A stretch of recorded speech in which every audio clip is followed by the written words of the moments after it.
National Junior Honor Society drive for our community service. Right here behind us, you're going to see all our 7th and 8th grade boys that will be inducted in our National Junior Honor Society team. These boys right here, of course, as we know, National Junior Honor Society is based on 5 core pillars. One of them being leadership, citizenship, and service. So as you can see, we have a great group of a lot of boys for today that are servicing our community. They're giving back donations to our community, for example, to our Bethany House.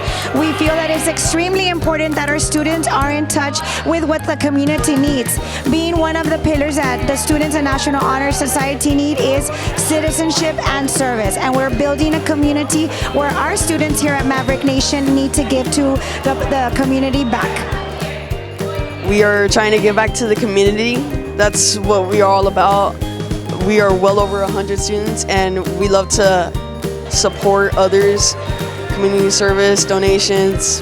I'd like to thank every single person here who donated and everyone here who is here to help. Shout out to all the parents. We could not have done this without you. Thank you very much, everyone.